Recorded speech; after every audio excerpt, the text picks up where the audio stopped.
કેરળ ભાજપના પ્રમુખ Rajiv ચંદ્રશેખરે the Kerala story 2 ફિલ્મના વિરોધ મુદ્દે મુખ્યમંત્રી પિનારાઈ વિજયન પર આકરા પ્રહારો કર્યા. કેરળ ભાજપના પ્રદેશ અધ્યક્ષ રાજીવ ચંદ્રશેખરે વિવાદાસ્પદ ફિલ્મ ધ કેરળ સ્ટોરી 2 ના ટ્રેલર રિલીઝ બાદ મુખ્યમંત્રી પિનારાઈ વિજયનના વલણને પાખંડ ગણાવ્યું છે. તેમણે પ્રશ્ન ઉઠાવ્યો હતો, જ્યારે ભાજપ વિરોધી ફિલ્મો આવે છે ત્યારે તેને અભિવ્યક્તિની આઝાદી ગણાવતા મુખ્યમંત્રી હવે લવ જેહાદ જેવા વિષયો પર બનેલી ફિલ્મનો વિરોધ શા માટે કરી રહ્યા છે? ચંદ્રશેખરે બંધારણની કલમ 19નો હવાલો આપીને જણાવ્યું હતું કે કલા ને અભિવ્યક્તિ પર સરકારનો અંકુશ ન હોવો જોઈએ અને મુખ્યમંત્રીએ ફિલ્મો પર પ્રતિબંધ મૂકવાને બદલે શાસન પર ધ્યાન આપવું જોઈએ. રાજીવ ચંદ્રશેખરે વધુમાં વિશ્લેષણ કરતા જણાવ્યું કે કેરળમાં લવ જેહાદ એક કઠોર વાસ્તવિકતા છે અને અનેક પરિવારો તેનો ભોગ બન્યા છે. તેમણે આરોપ લગાવ્યો હતો કે મુખ્યમંત્રી ચોક્કસ સમુદાયના મતો મેળવવા માટે આ સત્યને દબાવવાનો પ્રયાસ કરી રહ્યા છે. હમાસ જેવા સંગઠનોના નેતાઓને ઓનલાઈન સંબોધન કરવાની મંજૂરી આપતા સરકાર જ્યારે કલાકારોની કૃતિ પર રોક લગાવે છે ત્યારે તેમની લોકશાહી પ્રત્યેની નિષ્ઠા શંકાના દાયરામાં આવે છે. ભાજપ નેતાએ સ્પષ્ટ કર્યું હતું કે જો કોઈને ફિલ્મ પસંદ ન હોય તો તે ન જોવાની સ્વતંત્ર ધરાવે છે, પરંતુ બીજાના જોવાના અધિકાર પર તરાપ ન મારી શકાય. આ નિવેદન બાદ કેરળના રાજકારણમાં ગરમાવો આવી ગયો છે. રાજીવ ચંદ્રશેખરે મુખ્યમંત્રીને પડકાર ફેંકતા કહ્યું હતું કે જો ફિલ્મમાં કંઈ ગેરકાયદેસર હોય તો તેઓ ન્યાયાલયનો આશરો લઈ શકે છે, પરંતુ પદનો દુરુપયોગ કરી જનતામાં ભય પેદા ન કરવો જોઈએ. તેમણે ભારપૂર્વક જણાવ્યું કે દેશના સેન્સર બોર્ડે ફિલ્મને મંજૂરી આપી છે, જે તેના તથ્યોની પુષ્ટિ કરે છે. આગામી સમયમાં આ ફિલ્મની રિલીઝને લઈ કેરળમાં ભાજપ અને શાસક પક્ષ વચ્ચે സംഘർഷ് વધુ തീവ്ര બનવાનો સંકેત મળી રહ્યો છે. നോക്കൂ, ഞാനൊരു കാര്യം പറയട്ടെ. ഈ ലവ് ജിഹാദ് ഒരു ഫിക്ഷൻ ഒന്നുമല്ല, ഇത് നടക്കുന്ന കാര്യമാണ്. ഇത് മുഖ്യമന്ത്രിക്ക് അത് അങ്ങനെ ഒരു അതിനെക്കുറിച്ചൊരു പ്രശ്നം ഉണ്ടെങ്കിൽ ആ മുഖ്യമന്ത്രിയുടെ പ്രശ്നമാണ്. മുഖ്യമന്ത്രിനെ കുറിച്ച് എനിക്ക് പറയാൻ എന്താ എനിക്ക് മനസ്സിലാവുന്നില്ല. ഇദ്ദേഹം ഹമാസ് വന്ന് നമ്മളെ കുട്ടികളെ റാഡിക്കലൈസ് ചെയ്യാൻ വരുമ്പോൾ അത് അദ്ദേഹം ഫ്രീഡം ഓഫ് സ്പീച്ചായും ഫ്രീഡം ഓഫ് എക്സ്പ്രഷനായിട്ട് പിന്തുണ കൊടുക്കുന്നു. മറ്റൊരാരെങ്കിലും ഈ ലവ് ജിഹാദിനെ കുറിച്ച് ഒരു പിക്ചർ ഉണ്ടാക്കുമ്പോൾ എവിടെ പോയി ആർട്ടിക്കിൾ 19, എവിടെ പോയി ഫ്രീഡം ഓഫ് എക്സ്പ്രഷൻ? ഇതെല്ലാം ഒരു സെലക്റ്റീവ് ഇൻ്റർപ്രിട്ടേഷൻ അല്ലേ? ഭരണഘടന ആണെങ്കിൽ എല്ലാവരും അതിന് കൺസിസ്റ്റൻ്റ് ആയിട്ട് ഫോളോ ചെയ്യണം. ഹമാസ് ഇവിടെ വരുമ്പോൾ അദ്ദേഹത്തിന് ഒരു പ്രശ്നമില്ല. അപ്പോൾ ഫ്രീഡം ഓഫ് എക്സ്പ്രഷൻ വലിയൊരു ഇഷ്യൂ ആണ്. ഇവിടെ നടക്കുന്ന പാർലമെൻറ്റിൻ്റെ പുറത്ത് അവരുടെ എം പിമാരെല്ലാം ഫാസിസം എന്ന് പറഞ്ഞ് നടക്കുന്നത് എന്തിനാ?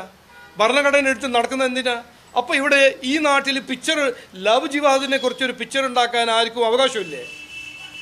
അല്ല, ബഹുമാനപ്പെട്ട മുഖ്യമന്ത്രിക്ക് അത് ഇഷ്ടമല്ലെങ്കിൽ കാണണ്ട. ആരാണ് നിർബന്ധിക്കുന്നത്? അല്ല, അത് ഒരാള് പിക്ചർ ഉണ്ടാക്കുന്നു, അത് അദ്ദേഹത്തിന്റെ അവകാശമല്ല ഒരു പിക്ചർ ഉണ്ടാക്കാൻ. അല്ല, അങ്ങനെ ഇല്ലെങ്കിൽ അത് കോർട്ട് വഴി ഒരു കേസ് ഫയൽ ചെയ്യൂ. എന്തിനാണ് ബഹുമാനപ്പെട്ട മുഖ്യമന്ത്രി ചാടുന്നത്? സെൻസർ ബോർഡില്ലേ, സെൻസർ റിവ്യൂ ബോർഡില്ലേ?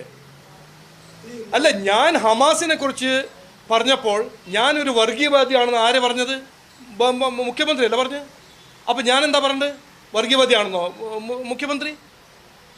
ഇതെല്ലാം ഒരു ഇരട്ടത്താപ്പാണ്. നിങ്ങൾക്ക് രാഷ്ട്രീയം ചെയ്യണമെങ്കിൽ ഒരു പ്രിൻസിപ്പളിലായിട്ട് രാഷ്ട്രീയം ചെയ്യണം. ഫ്രീഡം ഓഫ് എക്സ്പ്രഷൻ ഒരു ആൾക്ക്, ഹമാസിൻ്റെ വൈസ് പ്രസിഡൻറ്റിന് ഫ്രീഡം ഓഫ് എക്സ്പ്രഷൻ ഉണ്ടെന്ന് പറഞ്ഞാൽ മുഖ്യമന്ത്രിയല്ലേ? എന്നാൽ പിന്നെ ഇവർക്കില്ലേ ഫ്രീഡം ഓഫ് എക്സ്പ്രഷൻ? ഇതെന്താണ്? അല്ല, നിങ്ങളുടെ വോട്ട് ബാങ്കിൻ്റെ എതിരെ ഒരു പിക്ചർ വന്നാൽ, നിങ്ങൾ വോട്ട് ബാങ്ക് പിടിക്കാൻ നോക്കുന്ന ഒരു പിക്ചർ വന്നാൽ അതൊരു തെറ്റാണ്. പക്ഷേ ഹമാസ് ഇവിടെ വന്ന് ജമാഅത്തെ ഇസ്ലാമി SDPIൻ്റെ പിന്തുണ എടുത്ത് എലക്ഷൻ ചെയ്യുന്നവർക്ക് അതിനെക്കുറിച്ചൊന്നും പറയാൻ പാടില്ല. കാരണം അത് ഞങ്ങൾ വർഗീയവാദിയാവും പറഞ്ഞാൽ. ഈ ഇരട്ടത്താപ്പ് ഞാൻ സമ്മതിക്കില്ല. BJP NDA സമ്മതിക്കില്ല. ഇതിനെക്കുറിച്ച് ഡിബേറ്റ് ചെയ്യാൻ ധൈര്യം ഉണ്ടെങ്കിൽ ഡിബേറ്റ് ചെയ്യാം. ഞാൻ മാധ്യമ സുഹൃത്തോട് പറഞ്ഞു, ഇക്കോണമിയാണോ വർഗീയവാദിയാണോ മതേതരത്വമാണോ, ഞങ്ങൾ ഓരോരോ ഇഷ്യൂ ഡിബേറ്റ് ചെയ്യാൻ തയ്യാറാണ്. ബഹുമാനപ്പെട്ട മുഖ്യമന്ത്രിയോട് പറയൂ ഇറങ്ങി വരാൻ. ഇതിനെക്കുറിച്ച് ഞങ്ങൾ ചർച്ച ചെയ്യാൻ തയ്യാറാണ്, ഒരു ഡിബേറ്റ് ചെയ്യാൻ തയ്യാറാണ്. ആരാണ് ഇവിടെ വർഗീയവാദി, ആരാണ് ശരിക്കും ഭരണഘടനാ പ്രകാരം എല്ലാവരോടൊപ്പം എല്ലാവർക്കും വേണ്ടി പ്രവർത്തിക്കുന്ന ഏത് രാഷ്ട്രീയ പാർട്ടിയാണ്? ഞങ്ങൾ ഡിബേറ്റ് ചെയ്യാൻ തയ്യാറാണ്. കഴിഞ്ഞ 10 കൊല്ലം ഒരു സമുദായത്തിൻ്റെ വോട്ടിന് വേണ്ടി എത്രയോ നാടിൻ്റെ എതിരെ തെറ്റ് ചെയ്തിട്ടുണ്ട്. ഹമാസിനെ വിളിച്ച് നമ്മളെ കുട്ടികളെ റാഡിക്കലൈസ് ചെയ്യുക, അതുപോലെ തന്നെ മൂക്കിന് മുമ്പിൽ നടക്കുന്ന ലവ് ജിഹാദ്, ഇത് എല്ലാവർക്കും അറിയാം, ഇത് നടക്കുന്ന കാര്യമാണെന്ന്. അതിനെക്കുറിച്ച് ഒന്നും ചെയ്യാണ്ട് ഒരു മൗനമായിട്ട് ഇരിക്കുക. ഇതെല്ലാം അപകടമായ കാര്യങ്ങളാണ് നടക്കുന്നത്. കഴിഞ്ഞ 10 കൊല്ലം എല്ലാം ശരിയാവും എന്ന് പറഞ്ഞു, ഇനിയിപ്പോൾ ഒന്നായി തുടരാമെന്ന് പറയുന്നു. ഞാൻ പറയാൻ ആഗ്രഹിക്കുന്നത് ഇതാണ്: CPM സർക്കാർ പുറത്തു പോവാൻ സമയമായി.